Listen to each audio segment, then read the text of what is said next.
Hello, everyone. Thank you for being here at Odoo Connect, and also thank you for coming to this talk. So basically, my name is Roger. I'm one of the team member in the customer success team. So my team is in charge of customer retention and also to unblock issue for any user that is using the platform. So feel free to ask me about customer retention and also how to unblock issues, and I'll direct you basically to the resources that we have at Odoo, okay? So the topic today is going to be about data imports made simple. So this can be really helpful for you if you're trying to migrate from a platform into Odoo or to massively update your data through imports, okay? So the agenda for today is when, what, why, and how to do imports, the benefits of having imports, also new features that we have improved for version 13, and also new features that we introduced for version 13. And also a quick demo to see how everything works with different use cases, and then a conclusion. So the first question is when, what, why, and how to import and export data. So I think I want to start with the simplest question, or the easiest question is why. So I want to ask the crowd, what do you think why we do imports usually? Does anyone know? Why do we, avoid mistakes? Okay, that's one of them. Okay, so I think for me, one of the reason is because I select a quote, basically. So the quote says time is money. So you don't want to create the data one by one, and you don't want to make mistakes when you're importing the data manually, right? So this quote is by Benjamin Franklin, okay? So here we can import data to create data and also to update data massively through Excel sheet, right? So on the first column, you will see that you can create data, and you usually do it at the beginning when you migrate from a platform to Odoo, and you can import any data in any model. So basically a model is like a table, let's say a customer table, and then you can import any field. A field is like an attribute, for example, name, phone number, address, and things like that. So you can import anything. So what would you use import? Because you want to import a large amount of records. You don't want to do it manually, like we mentioned. And the process is basically use a correct field.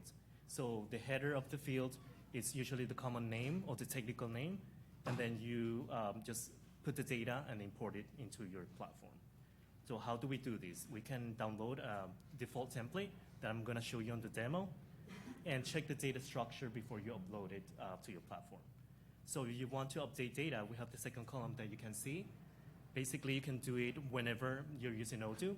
You can be using Odoo 10 years, and then you can still massively update your data. And you can do it in any data, too, in any model as well. So this works for massive edits of records. And basically, you can export your data out, and then also update this Excel file, and then import it back. So the process of how to do this is you will export it because you want the external ID to be exported out of your database. And this is very important because the external ID is the one that your update will reference to that record and will update that record. If you don't use your external ID, it will create a new record, okay? And then you check the Excel sheet basically for your file structure, and then you will upload it to your platform, okay? So what is okay to import? So basically, we suggest you import in all your products, the product categories, the product itself, also the vendor price list, the variance of each product, contacts you can import the company, also the child contacts within the companies, also customer price lists, chart of accounts. What we do not suggest to import is basically accounting information, everything that has is related to accounting, basically like your journal entries, your invoices, and also your purchase order and confirmed sales order and things like that, because that can mess up with your accounting data. And sometimes usually in accounting you have regulations and things like that you have to follow, such as IRS, and you don't want to have data that you don't know where it came from, okay? So what the benefits of imports are. So it's usually very user-friendly. So it's compatible with a lot of formats, for example, CSV, Excel extension. It's an easy process that you can update your data or import your data to save time and avoid customer, basically your users, human error. So the new features for version 13 is usually the following. So in version 13, we have improved basically the error message when it comes up when you're trying to import your file. Before, you used to show up, a very scary message that we don't know how to decipher what's wrong with your table. And I know that's a big pain point for a lot of people. So now we have a clear and concise message in order to determine what's going on. For example, this one, contact recurrent name, in the row 47, in 47 rows for row 2, and etc., right? So also we implemented a new feature, which is the batch limit. What is a batch limit? So basically, this will import your data in batches, so you can edit the batches that you want to import, and this will allow you to import things for a large amount of records without timing out the platform, or to be successfully be able to do it for a large amount of data. Also, another feature that we introduced in version 13 is the creation of records directly from your imports. For example, many-to-many fields, and also many-to-one field. So next, we can see that we have a search bar here. For example, if you want to export data out, you will see basically a search field that you can type in here, the name of the field or the technical name of the field. So that will allow you to filter out the tree that you have in order to select the fields that you want to export out. And I want to point out existing basically functionality, such as the checkbox to update your record. So if you want to update your record, you have to check this box in order to export the external ID that I spoke about earlier. And also, we improved the user interface in here. Okay. So now I want to show you a quick demo. So here's my demo database. So, Odoo is really intuitive, and you can scale your business, and install more apps as you go. So you don't have to install everything when you buy it. Okay. So the first thing that I want to do is basically import my contact list. I have a large records of contacts that I would like to migrate from my previous platform into Odoo. So I'll go to contact. I click on this button that says import. And here, I mentioned about a defaulted template that I can download. So if you come here, you can download a defaulted template. So I'll open this file. It will pop up. And you see that you have a defaulted template that you can use. So this is just dummy data, and you can delete these. And everything, you can clear basically the rows. And you can use this template in order to import it in. So now I have already a list of contacts I already have. So I want to load my file. And basically, it's my contact form. And first, I want to enable developer mode, actually. So developer mode is actually a mode that will allow you to see more technicals menu. Okay. So I'll go to settings, and I'll scroll down, activate developer mode. So this will allow me more settings, features that I can use in order to import things. So again, import, load my file, import contact. Right here, I see the batch limit that I spoke about. And also I can test. So I have 4,000 records in here. And I have selected the pre-defaulted 2,000 per batch. So it shows me an error. So it's really simple to see what's going on my file. So it says contact requires a name on row 2023. So I can simply go to my Excel sheet. I see the row 2023, and then I'll put Benjamin Franklin. I will save.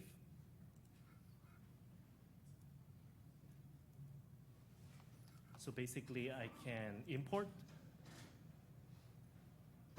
So since I selected a batch of 2,000, so this will help me to import the 2,000 first. Let's see this process. So it has been successfully imported 2,000 lines of data, of records. So I just need to click on reload file, and it automatically shows the resume button. So if I click resume, it will pick up from where it left off, 2001, and then 2,000 more already got imported. So basically, if I check my contacts, you can see that it's 4,000 plus contacts, okay? So something useful that I want to show you is how to update records, basically. So go to sales. Then I want to probably update the pricing for my products that I already have existing on my database. I'll put it to list view. I'll select everything. I'll export it. And I probably don't need these. I don't need these. And then I'll export the category. So this is the new feature that I spoke about. So you can narrow down, your selection. And now export this file. So I want to update my pricing. I want to increase 20% to my pricing. And I can do it really easily.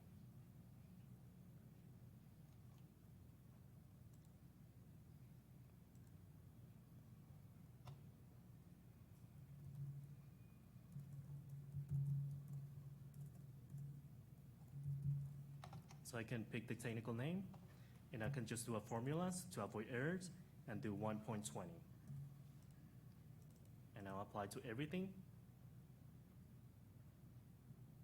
I can delete this field. I can save it.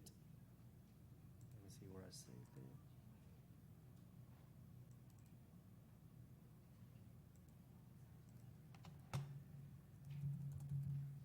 Save.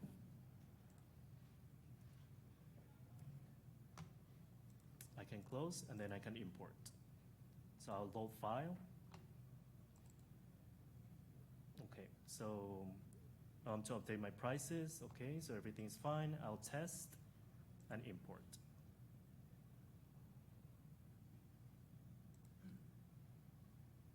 So let's see.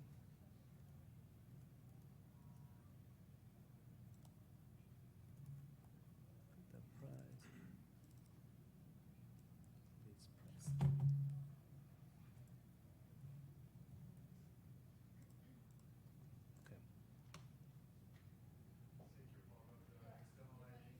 Oh yeah, the external ID. Yeah, that's a good one. Yes, yes. Remember at the beginning I mentioned that we need to export the external ID. So let's do that. Let's start all over again. So let's select everything, export. This is the checkbox that we need to check to external ID. Remember, if we don't do it, then we'll create new records. So that's what I did just now. Good catch. So I'll remove everything. And then I will export.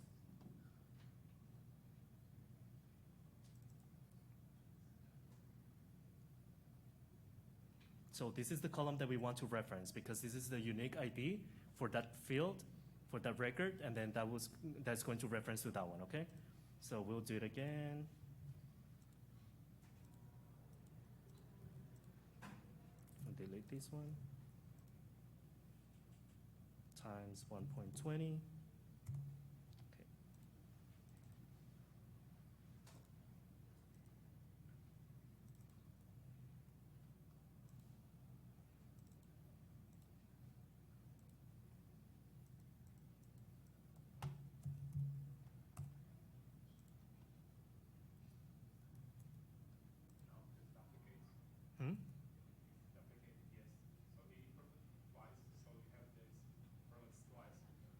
Yeah, that's fine. For the demo purpose, it should be fine. I just wanted to demonstrate that it will update the prices. So we load the file, basically. I don't import this, and then I want to, okay. We import. So here it shows basically the price imported, so it's updated. So, yep. So another cool feature that I want to show you about version 13 is basically these new features that you can add columns. For example, you want to add sales team, so you automatically add this column, so you can export things out. If you want to do reports, just really quickly, you can basically sort by month, basically, and you want also to group by salespeople. So if in the month of October, month of November, you want to sort by your salespeople and see how much they sold, and the invoice number and everything. So you basically can export this data out just by clicking this button. So you can add, customized column, and it's per user. So this is across the board too. So you can do this export.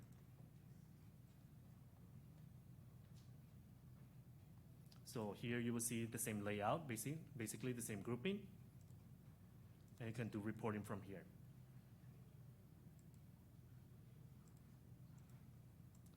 And also another use case that I want to show you is creating many-to-many fields from imports. So basically you can go to contacts. I'll create a new set of contacts. So I can show you something. Basically we have this field that is called tag. So the technical name, if you enable developer mode and you see the fields, it says field name, category ID. So that's how you know the technical name of this field. So basically, I want to create business to business. So I'll create this tag. And then I'll show you that business to C is not created.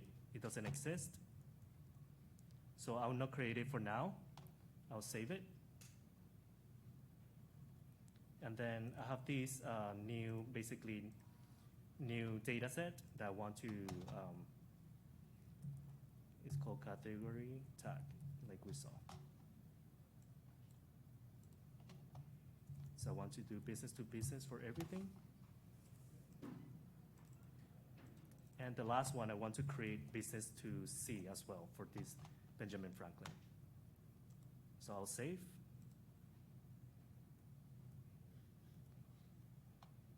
I'll go to contacts, import.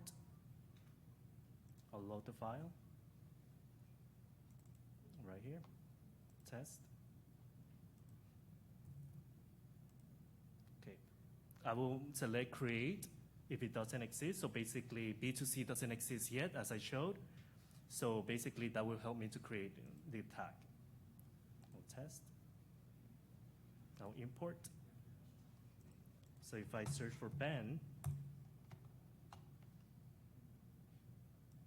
Franklin right here. So it created the B2C now. So you can do that basically from the imports, and you don't have to go and do it manually, okay?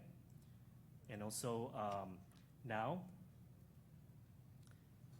I want to show you the functionality of how to create images, basically import images. So I went online and I look for Benjamin Franklin's basically picture. You can copy an URL and you can paste the URL directly here. Save it. I'll just duplicate the data to make it easier. So you can import again.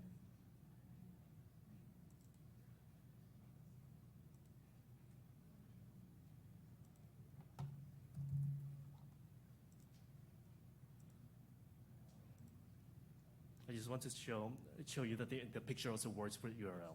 Okay?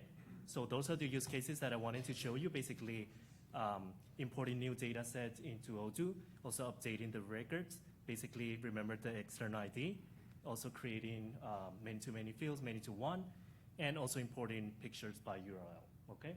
So thank you so much for attending to this talk. Okay? I hope you enjoyed the rest of Odoo Connect.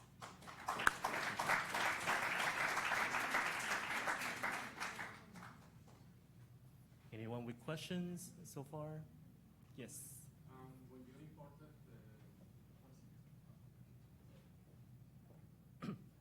When you imported and created on the many-to-many field, you're just sending the name, but what if you need more information for that many-to-many field, like in the model? If it has maybe, I don't know, another property instead of just name, can you do that on the import? So basically what I did is just to set the name for the tag, and then that has no relation, so it's for reporting purposes. Okay. Does that answer your question? Yeah. Yeah? Okay. So you said you can't do anything that relates to accounting. Okay. But you can. Historical data usually, because whatever has been done in a previous system, you don't want to transfer those into Odoo. So what you can. If it's been done in Odoo, or if it's an upgrade, or not, rather than, is it possible to do it if you're migrating from one version to another? Okay, so Odoo, we usually provide you free upgrades, so you can upgrade your system, through a manual process, and everything will upgrade it for you automatically from the script that we offer. Right. Well, but it's Well, Right. we're aware of that, but I'm talking about like if I wanted to take part of a database, Mhm. like only certain types of orders and move them over to a new. So New if a database, company manually, was right? Splitting in two, Okay. right? So is it possible to do that with Uh, this? Because you can upgrade, I can import orders. Right, but right. There's usually lots of errors from Right. because there's so many relational fields. Right. So is that something like that would be done in the next topic where there's scripts for that, or is that something you can do? You can do import with script, but then that's really time consuming to write the script and everything. So what you can do is import the open sales order quotations, and then you can probably set on your accounting the initial balance. Okay, so you can do it. Right, You just don't recommend it. right, correct. Okay. It's something you guys have done before. Right, you usually recommend not to do it. Okay. Yeah. That same complexity that you're mentioning is the reason, like one of the reasons why. Well, there's an order of things you have to do. You can't start with sales orders because maybe certain things aren't set. It's like It's related to other there's a stuff. hierarchy Yeah, of things that have to exactly. be preset.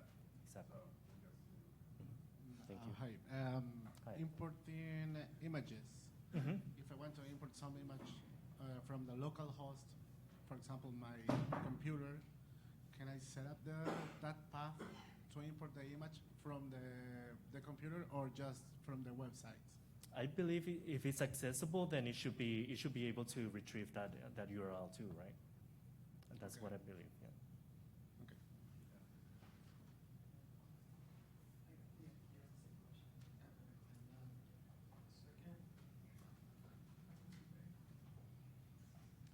So I'm very happy to see the batch features Mhm. because I had so much hard time to import big file. Right. But when you did the demo, I see that you have to click again to launch another batch. Mhm. So is it always like that, or is it automatically start the next batch? So Because if- basically, sorry, go ahead. No, I mean, for example, if you have a big file with, let's say, 100,000 contacts, Mhm. will So Walk a basically, day. it will stop at the first batch that they got to upload successfully, and then you can go back and modify your file, and then you can click basically load file again. So you'll pick up some from the same file that you have saved, and they will import the next batch of 2,000 until you fix all the errors, because it will keep showing you the next error that they find. Okay, so it will not run the next batch automatically. No, you have to load the file again after you finish. Too bad. If there's no error, then it will go batch, and then you have to click resume again. So if you have 100,000 records and instead of 2,000, then have to click 500 times? No, if it's everything successfully, then you should be able to go through the whole thing. It's Keeps going.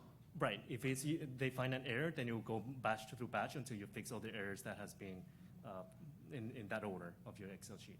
Mhm.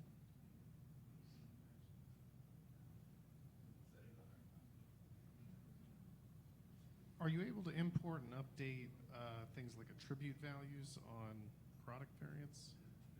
So like if you had a table that had a red leg, would you be able to change it to like a blue leg? I'm not too sure about that question, so I'm not sure if someone's functional consultant here knows the question. So The answer? I haven't had the chance to test it out actually in V13, if the process has changed at all. But even in previous versions, we can do it. It's just a little bit. It involves a series of steps. So you have to enable the. If I'm not mistaken, you have to enable the product model, and then in there, or it was the attribute model, and then you have to do a couple of uploads, like in that order. So first you create your attributes, and then your attribute values, and then you assign it to the product on the product. Thank you.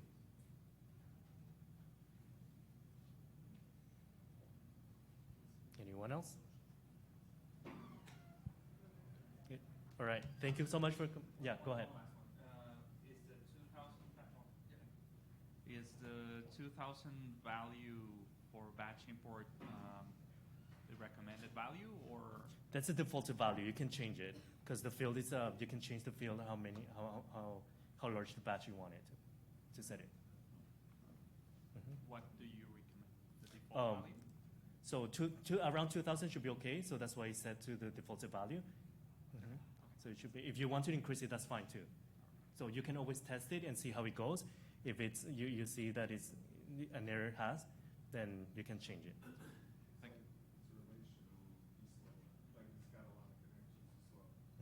You can have a smaller batch for lots of relations, fewer related fields, but if it's like name and email, you do big ones.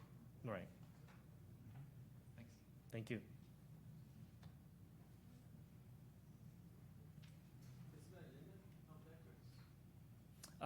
I'm unknown of the limit of records so far. Yeah, they shouldn't have any limit so far that I have seen. And I have dealt with a large amount of tables with different records. Okay, question. Is there any way to check that external ID before you import it? Make sure you To double check? Yeah. Basically, you can export it out. Just export it out. Yeah, export it out and it will show you the external ID number. Match that export.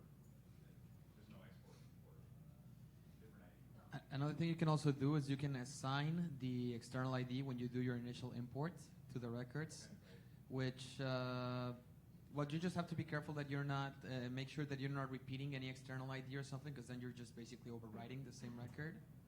And, well, just keep track of whatever you added, and that way you can just use your same Excel file and then to update like new fields that you might want. That's another thing you can do. Thank you.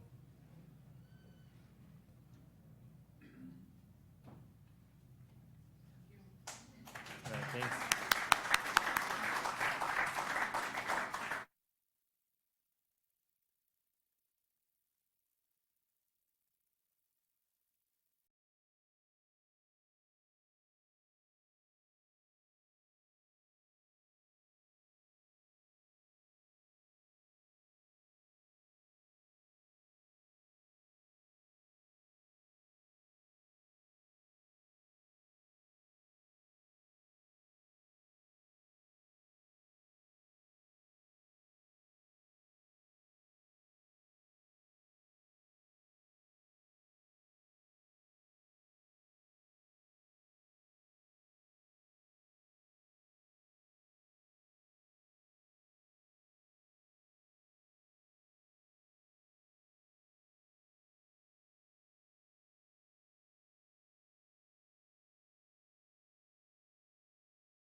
Okay.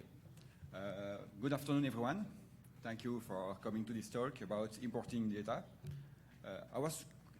I didn't check the schedule, and I didn't know that there was a talk just before mine about importing data.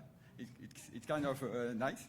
But my talk is different. The talk before was about the new wizard capabilities that was done for version 13.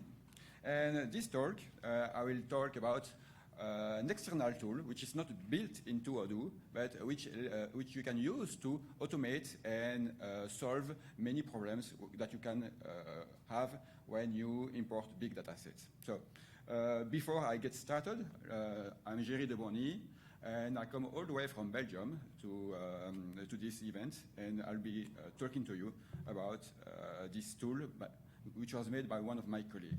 So the first question is, why do we need an extra tool, something different from Odoo, to import data? And I think the questions just for the talk before were interesting. The import wizard that you have in Odoo is quite powerful. You can do a lot of stuff. You can import many kind of data in a nice and user-friendly way, but it has some limitations. First, you need to do it manually. So for some use case, it's really perfect. In the demonstration, you could update data or do some manual operation, and it's totally fine to do it manually like that. But sometimes you want to automate the import process. You may want to extract data from some other system and import it into your Odoo database every day or every night. And if you need to click all the way every time to be in front of your computer and to do it manually every time, it will get tedious very quickly. Also, you can only import one file at a time in that import wizard. So if you have tens or hundreds of different models that you need to update, it will be annoying as well. And even though the import tool was improved this year, and it lets you import in batch, it's still a big issue when you have a large data file, when you need to process those failed records. You need to solve those issues, then you need to re-import, and you start again and again. It's really a lot of manipulation, a lot of clicks, a lot of work to make it work. So importing data is a difficult operation sometimes, and this tool that I will present today is made to help you and help Odoo as well automate. It will allow you to script import operations, so you can do more than one operation at once. You can import tens of files just by running one command. It lets you manage big files, I will explain. It can improve the speed of this operation. Sometimes when you import hundreds of thousands of records, it might take hours and hours. And this tool will give you some solutions to cut that time significantly if all goes well.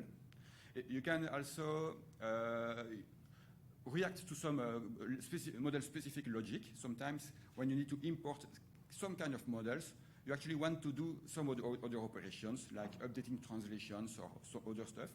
And this tool will let you do that as well. At least it will give you some solutions. Right? So let's talk about it. That's what this part of the talk is about. The name of this tool is Odoo import thread.py. It's made by Thibaut François, which is one of the Odoo developers back in Belgium. It's a tool that we use internally to import a large amount of data for our big projects. So it should work quite well for many use cases. It's available on PyPy. It's the Python repository. It's named Odoo Import Export Client. And you can find it on GitHub as well. It's Odoo CSV tool. It's on the GitHub of Thibaut François. And it's really well documented for a tool, a script like that. There is a lot of documentation and which explains in details everything that it can do. So it's pretty nice. You can install it like this with this command, sudo pip install Odoo import export client, and you'll get it. Maybe I should have mentioned, this tool is slightly more technical than the previous one. It's more about using command line. I'm sorry about that. This is the way it is done. Okay, so don't mind the big black text. When you install that tool, you can use the dash help option, and it will give you all those main flags that it can use to import data. It has a lot of arguments, but 3 of them are really important. First, you need to provide a configuration file. It's a textual file which should contain some information about the database that you will want to use to import your data. It should contain a username, a user ID, password, host name, port, stuff like that. It's just a simple file. Then you also need to provide a -- file argument to this tool, which is a CSV file. It's a mandatory. It's only a CSV, not Excel. It's more for technical manipulation.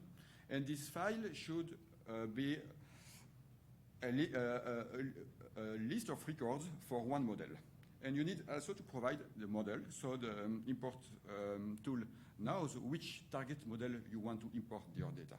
You will still need to import data from one model at a time, but you can use this command, this tool, in a batch file or in a SH file in the Linux systems to script these operations. So it's really not a limitation at all to be limited to one model at once.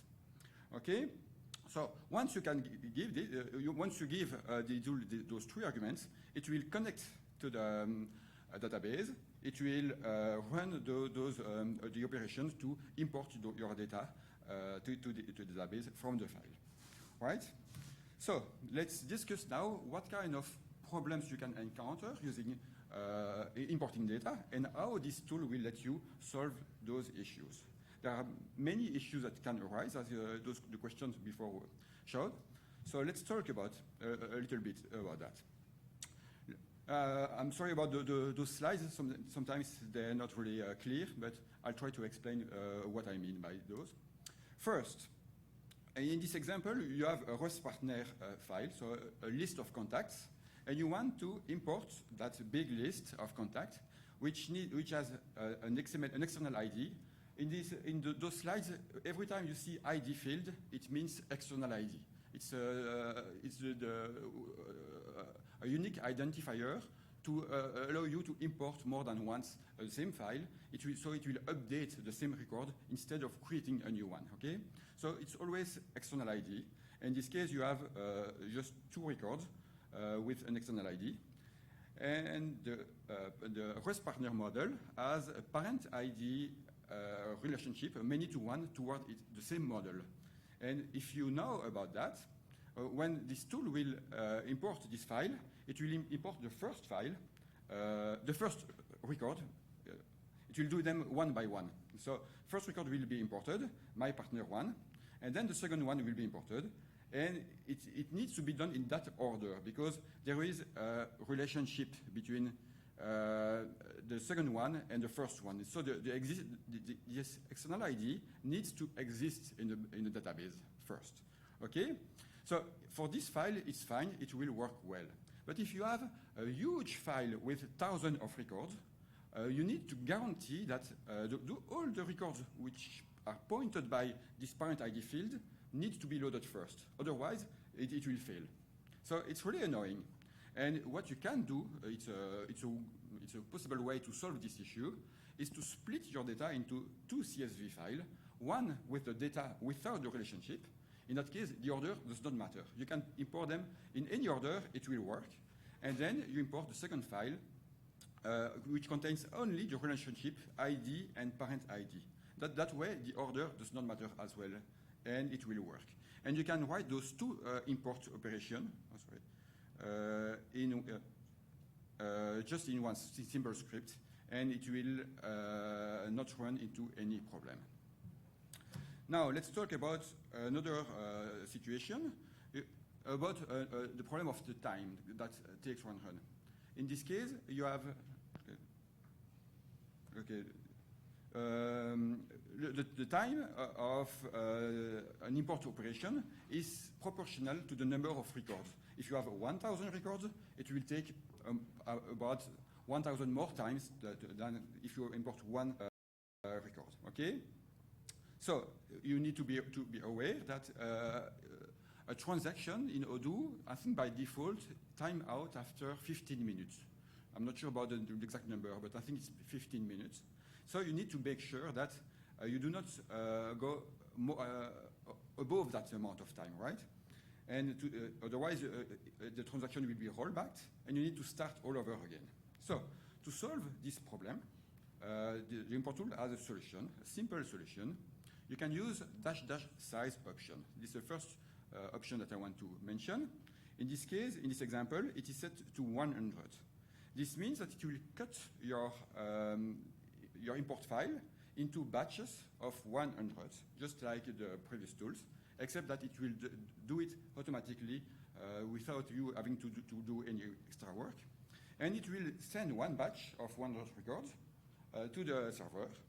Then it will wait until this is done, and then it will send the next batches, and then the next batch, and so on, until the full file is processed. And by doing that, you avoid timeout issues.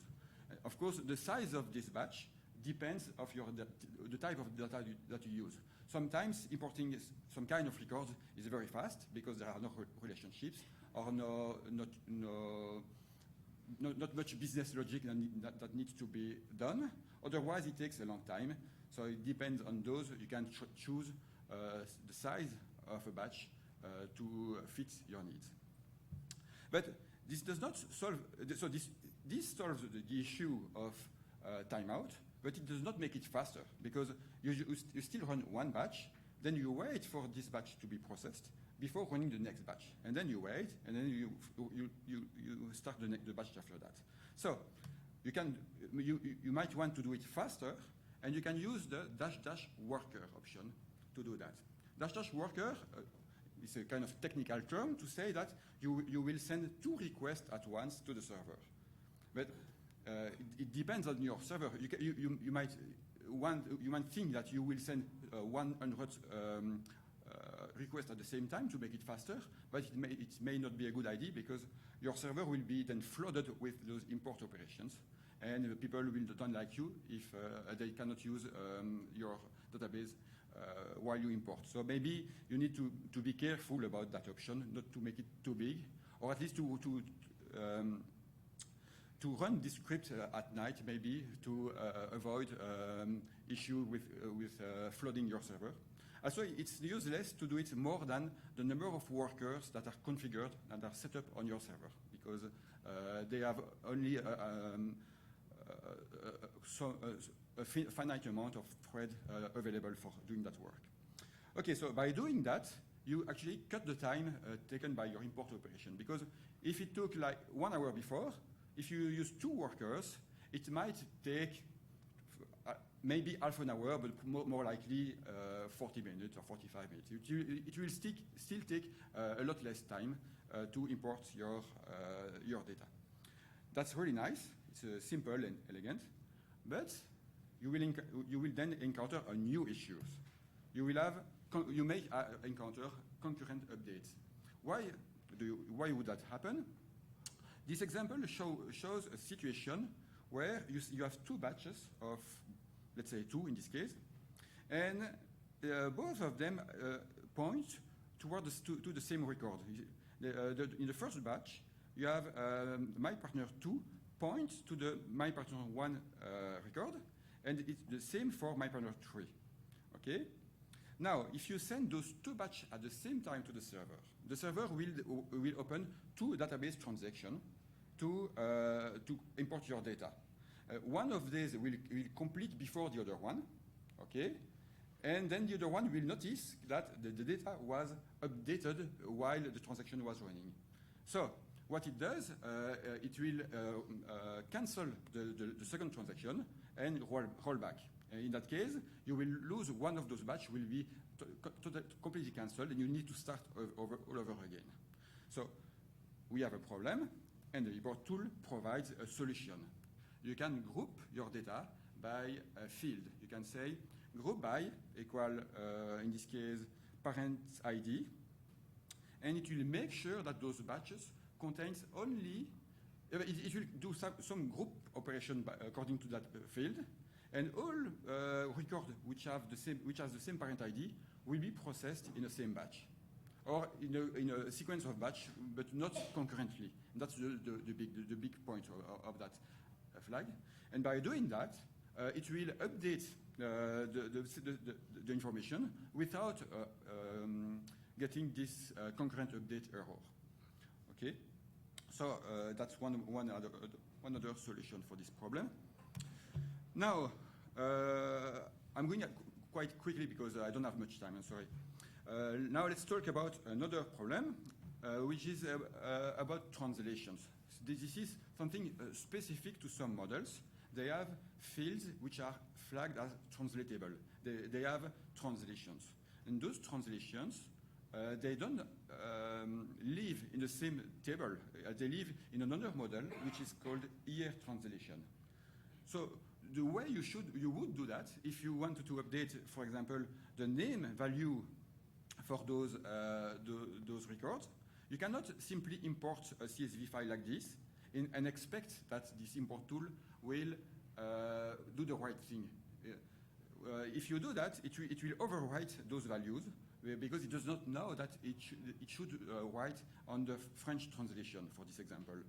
So you need to provide more information to the tool. You need to give him the fact that this file, this product template FR, is actually provides the translation for all the fields which to the French language. And to do that, you add context arguments, dash context, which should be Python dictionary with the key lang in this case, and then the technical code for language, for example, FRBE for this situation. And by doing that, it knows that it should update those translations and not overwrite the records. So we had a problem. There is a solution. So that's quite simple, and it can be automated. Now, there are many other context overrides that you could use to help you deal with different situations. Track and disable, defer parent store computation, check move validity. This one allows you to disable or enable some business logic that is running when you import data. All of these exist for a reason. I don't have time to go through them, so let's move on. I will just explain a little bit more about many-to-many relationships. Usually, as it was shown for the import tool, import wizard, you want to put your relations, your many-to-many relations, in a list of comma-separated values. It's really fine. It's really the way the server expects those data. The problem is that usually when you export data from a different system, it's much easier to get them in the form below, like the one line for each value of this relation. But if you import this CSV file naively, it will override the previous value because it does not know that this is something that should be updated instead of overridden. It's not a new definition, it's just an update, but the system does not know that, and that's why you can add update many-to-many flag to true, and by doing that, it will add each new line to the previous, so it does not lose any information. That's really nice, simple. Okay, now let's talk about something which is very common in Odoo. You have some kind of master model and sub-model, and in this case, account move and account move line. And the account move contains all generic data about an account move, and there is a one-to-many toward a sub-model account move line, which has the many one in the other direction. And each move line contains some information about something, some business operation. The problem is that if you import a bunch of account move line by doing this tool, you will have an error, because when there is a balance check, and when you import the first line, it will not be balanced with itself, of course. So you can disable the check by using a flag like we do before, but then you run into a different problem. Your account move line will not be balanced, will not be checked at least. So there may be an error that you are not aware of. So it would be nice to be able to import all those one-to-many informations in one operation. And to do that, there is a flag --O2M for one-to-many, which expects you to provide a CSV file with a specific structure. You have your master data on the left part, and then in this case, line IDs slash some field name, and then line IDs slash some other field name, and so on. And you provide all data for your one-to-many. And by doing that, it will not update the one-to-many. It will override the one-to-many with the values that you give in all those lines. And it will apply all those business logic check that you need, that you would like to make sure that they are enforced in one operation. So that's pretty neat. You just need to provide, that's the downside of this, you provide a file in the correct format. Let's talk now, let's summarize now those parameters. Those parameters that I mentioned are useful to solve many problems. The dash size is to avoid timeout operation and to group your data in smaller batches, okay? Dash worker is to parallelize your import operation.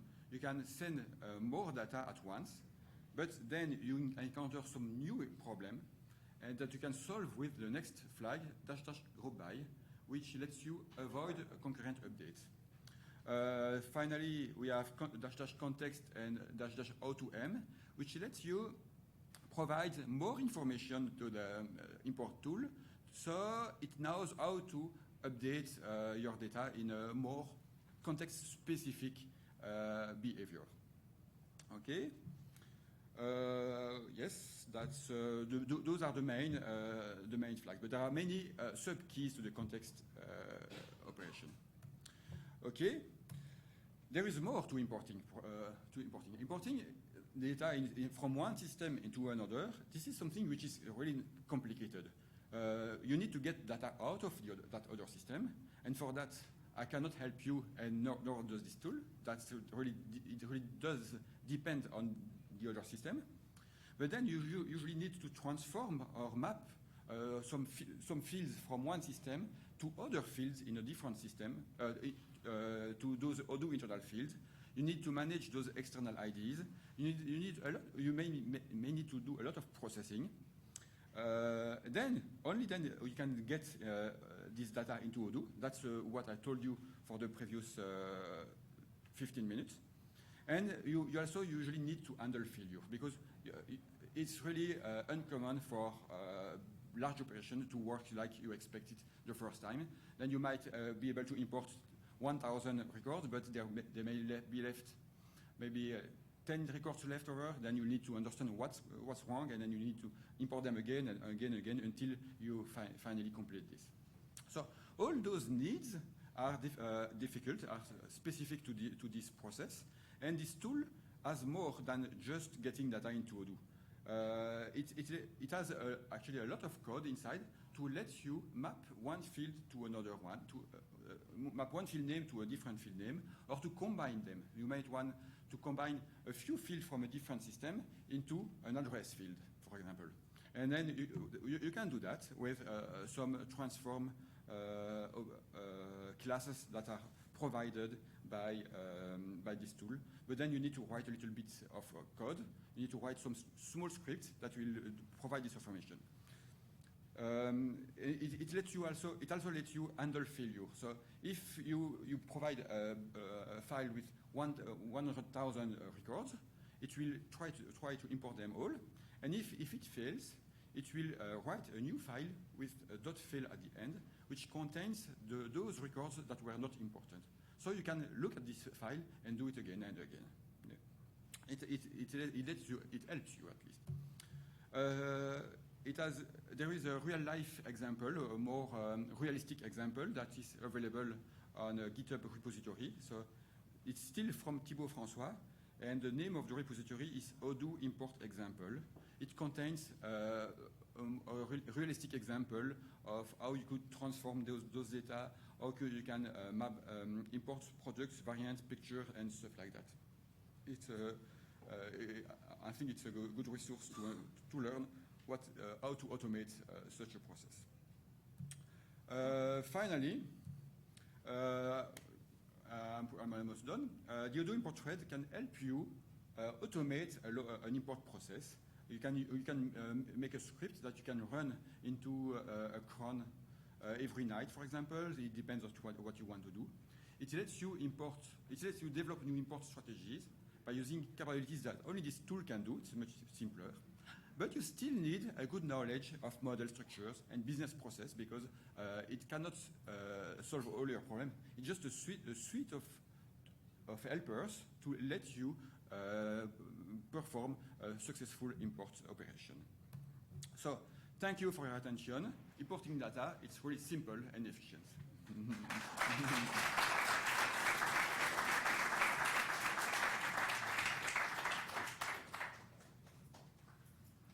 Any question? So guys, thinking about adding a UI to this with all these options, and you can just upload a file, so we don't have to do a command prompt. Sorry. So are you thinking about adding user interface to this with options and not doing command prompt? No, not really. This is really more for scripting purpose. It's done usually either in a one-off when you have a big import project, and or in some situation where you want to automate a process. It's an external tool. It's not really built into Odoo. We have the previous talk was about giving you a nice user interface to perform one import to operation, but this one is a little bit more technical. So no, not really.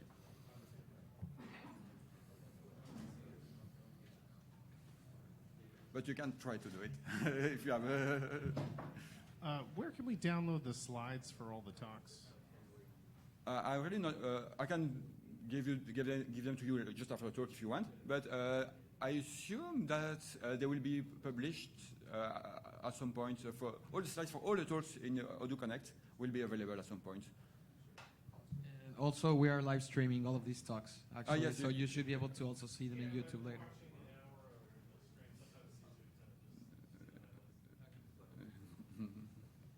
Any other question? There's a microphone. Where can we find Where can we find the scripts? Okay. The repository? You can look at either PyPy or this GitHub repository, Odoo CSV tool. It's from Thibaut François.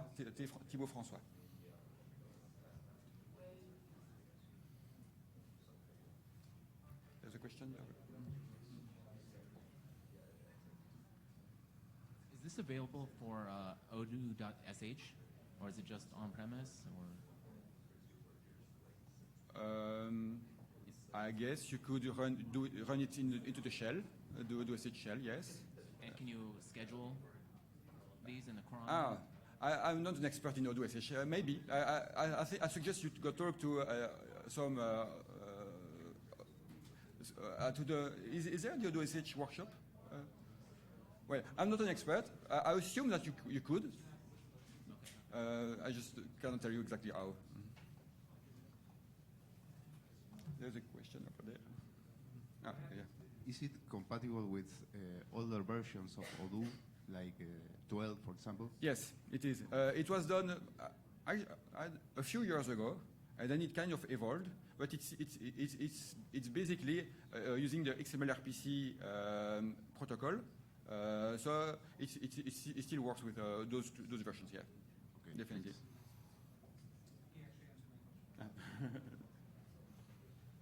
Okay, sorry, we have to stop because there is a talk scheduled just after. So thank you again.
Hello, my name's Cindy. I'm a client solution developer at Odoo SF branch and the technical team.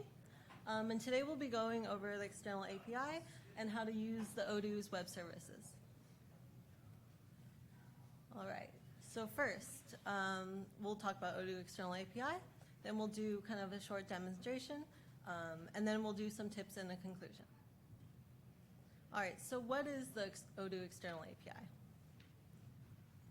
So first of all, it uses XML RPC, which is kind of a remote procedure call that uses XML to encode the calls, as well as use HTTPS to transport as the transport mechanism. So it supports multi-languages such as Python, Ruby, Java, PHP, anything that kind of can interact with XML RPC, it can do as well. And so we can interact with any type of Odoo. So any platform, either online, on-premise, SH, those work as well. And so the external API will cover kind of create, read, update, and delete data. So CRUD in essential. All right, so why should we use the external API? Firstly, it's powerful. It can kind of manipulate large amounts of data. It can mirror UI actions. It can do a lot of hardcore Odoo actions through the external API. Secondly, it's safe. So it respects the rights of the current user that we will log into with the external API. It's ORM friendly. So it kind of follows our ORM flow, such as maybe like business orders, confirming sales, maybe doing manufacturing. It will follow all of Odoo's ORM rules in that sense. All right, so let's go through some business cases. Maybe extracting data for analytics. Maybe you want to analyze how many sale orders you have, how much stock you currently have, data processing, things like that. The external API can be used for this. Maybe connecting to other softwares. Maybe you want to connect to Magento, or you want to connect to Shopify, or maybe use EDI. This can be done through external API. Maybe you want to correct large amounts of data. Maybe there's a certain field that's set wrong. Maybe you import it slightly wrong. You can use the Odoo external API to kind of push and update all this data across at once. Maybe business flow automation. Maybe you want to go through your whole sales orders, invoicing, all at once through a script. You can do that through the Odoo external API. Maybe you want to migrate from another software to Odoo. You have customers that are maybe currently on QuickBooks or using a different type of ERP software, and you want them to kind of move to Odoo. You can expedite this process through the external API and kind of make it quicker this way.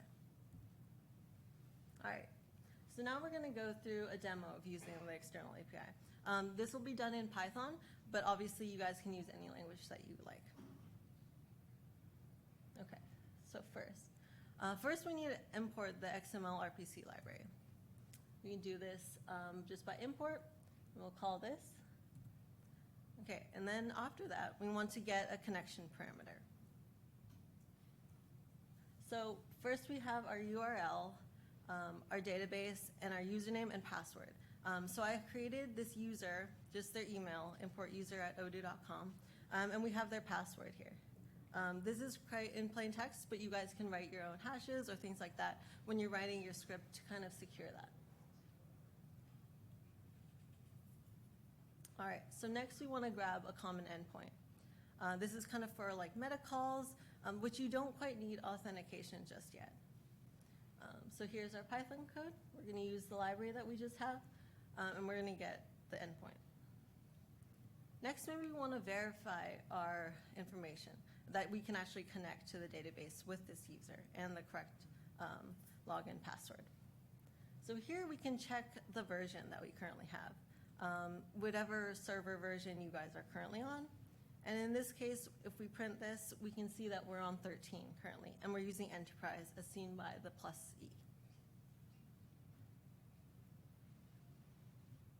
All right. So now we want to get the user's identification info. And this is just to avoid having to keep passing maybe the database, the username, and password over and over again. So we can get the UID through here. We're using the common endpoint. We'll call authenticate and pass in the database, username, and password. Then we'll grab the object endpoint.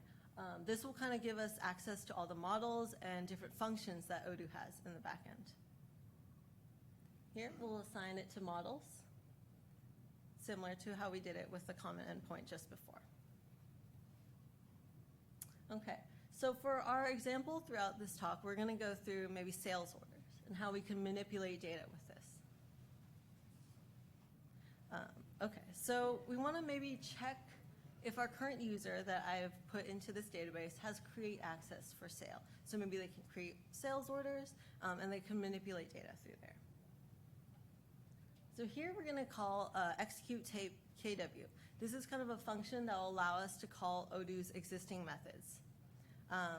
For example, we can see that we're going to pass in database, UID, password, the current model, right, which is sale.order, and we're going to use the function that Odoo already has called checks access rights.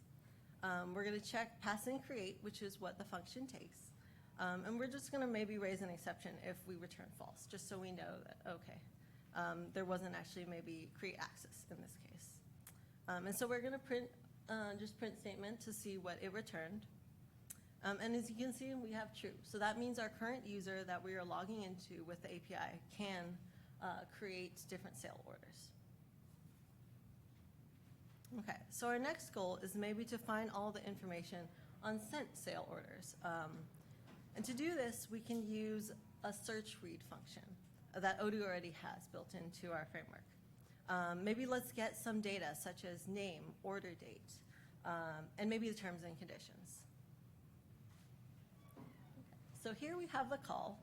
We're going to set the return to set in quotes, and we're going to call again models.executeKW. We're going to pass in database, UID, password again, the same model we have, which is sales order. And then we're going to pass in the function that we want to call, which is search read. Maybe we want to filter, right? We only want the sent sale orders. So then we're going to set the state equal to sent. This is a domain. Odoo uses this to maybe filter different things, and you'll encounter that very often in our code. And then fields, right? We wanted the name. These are the technical names for the fields I had mentioned above, which would be name, date order, and note, which is the terms and conditions. Just note that sale order will, not sale order, excuse me, search read will always return the ID as well. So as you can see in this output, we have the ID of that record, we have the name, we have the date order, and we have the note. And this will just be the data. It'll print out into a list of dictionaries, and then you can use Python maybe to manipulate it after that. All right, so maybe now we want to create a new sale quote. There's a couple things we need first. Since this is a quick demo, I'm just going to grab some information by using search. But you can obviously, if you're writing your own script, create it through the script, or search, or you already have that ID, perhaps. All right, so let's get maybe a partner ID, because we need that for our sale order. And then we also maybe need a product to put in that sale order. So let's also do a search. And these will return IDs of whatever products or of whatever, in this case, partners that we have. And so maybe our first filter will be name equals test customer, because we want to make a sale order for that customer. And the second one, we're just going to filter on internal reference. And so maybe I have a specific internal reference that I want to use to reference that product. All right, so another, continuing on, let's use create to actually create that quotation. All right, so this is a lot of code, but let me go through it a little bit. So similar as we saw before, we're going to pass in database, UID, password, the model, which is sale order, and now the function we're going to call is create. So then we will also pass in a list of a dictionary. So for this example, we're using that same partner ID that we just searched the previous slide. Since it's a list and we only want one, we're going to call the first one of the list, and we're going to set that here. And so now we're going to see the order line, right? Because sale orders have a relational field to order line. And in this case, we need to use the special commands that Odoo has for creating relational fields through this method. And so this can be also seen on our ORM page if you guys don't know about the commands yet. But for this one, we're going to use 00, and then we're going to pass in a dictionary of what we want in our order line. So now we're going to pass in our product ID that we searched earlier, as well as the quantity of how much of that certain product that we want. Okay? And then let's see what we get. So now, after I've run that line, we can see that in our database, I've created a new sale order. It's currently in quotation state, and as you can see, Odoo will log exactly who did what, because using the API, it's just using the current user to kind of do whatever you would do through the UI, but through a script instead. So you can see my API user is the one who was actually creating that sale order. All right, so maybe another example. Let's maybe update something. So source field, maybe we want to update that for all sales orders in draft state. So maybe let's use search again to fetch all the IDs for that draft orders. Here again, we see our search. We're passing in a certain domain, and we're going to return those quotes that are in draft.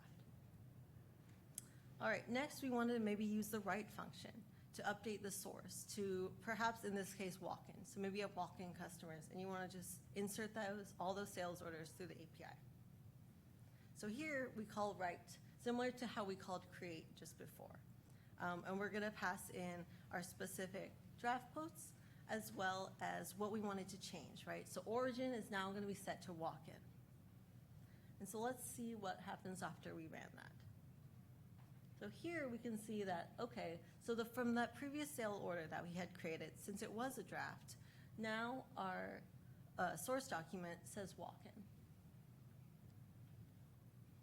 All right, so next goal, maybe we want to confirm sale orders that are in draft state. So any function that kind of exists in our Odoo source code that is not protected can be accessed through the external API.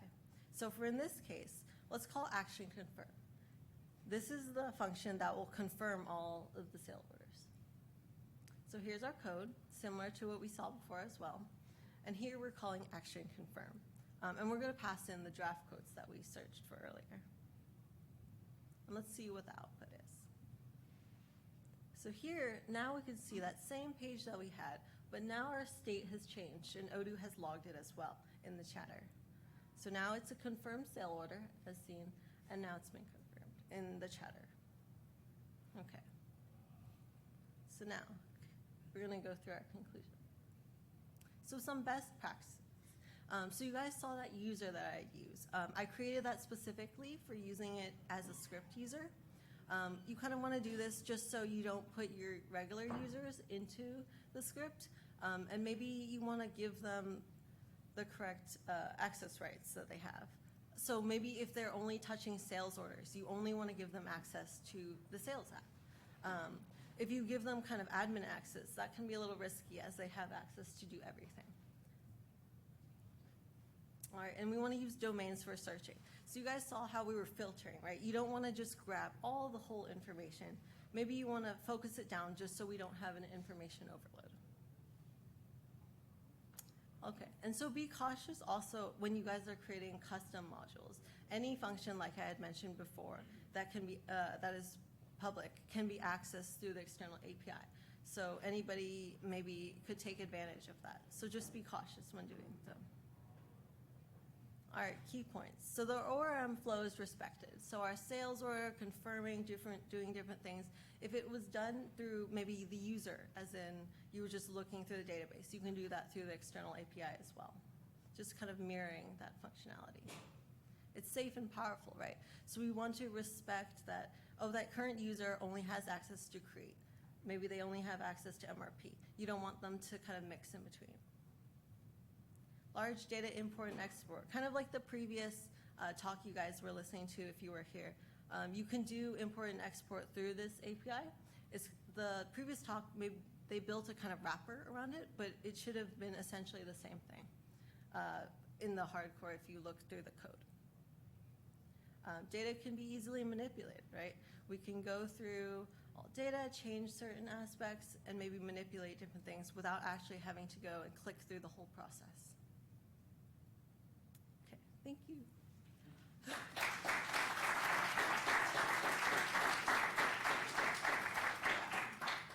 Okay, so we'll have question and answer time. I think Crystal will get the mic. But yeah, I believe gentleman over there has.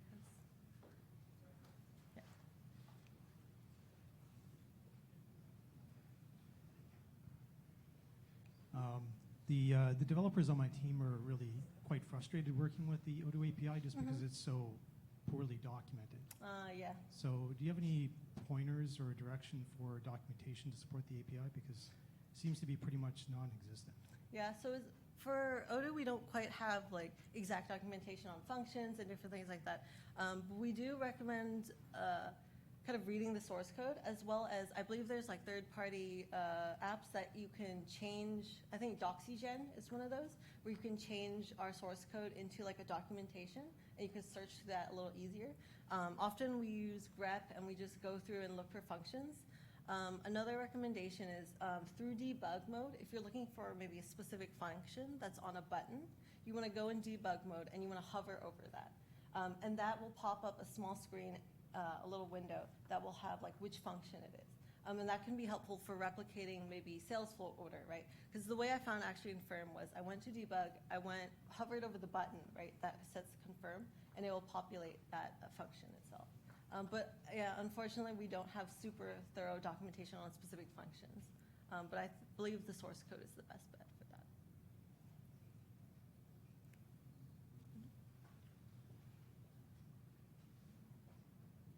I maybe should, this is not something in the form of a question, so, that's maybe a little impolite, but if you're doing this in Odoo, well, you can pip install Odoo RPC, and that is a wrapper around XML RPC, which gives you an environment very similar to working in the shell. It's almost identical to working in the shell. The way the presenter gave it, works cross-platform in any language, so that's the way you have to do it if you're in PHP or some other language. But if you're in Python, why Odoo RPC is a really friendly wrapper that is something to check into.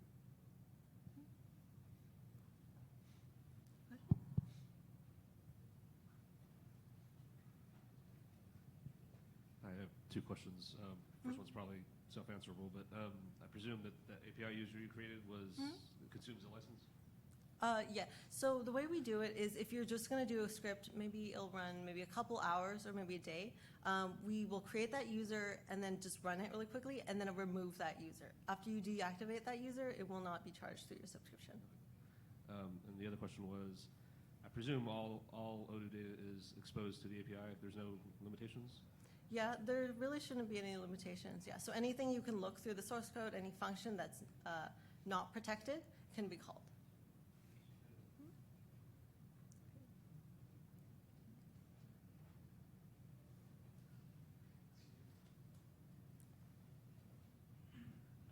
question is, are there any future plans or maybe existing capabilities of disabling the API?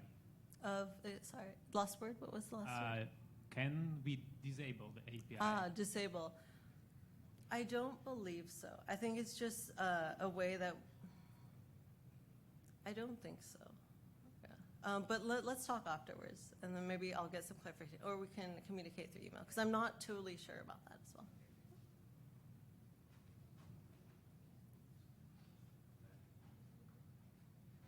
Any other questions? I actually have a question. Okay. So, okay. For example, you showed an example where you're changing the status of a record. Like all the actions that happen whenever that status is changed, you mentioned that those are going to happen as well, right? Yes. So, okay. Yeah, like the state changes will happen through there. Okay. Yeah. Okay. If there's no more questions, yeah, my talk is finished. Just a reminder, we have, if you're a premium member, we have dinner at about 6, as well as concerts and beer. So I just wanted to make that announcement. Okay.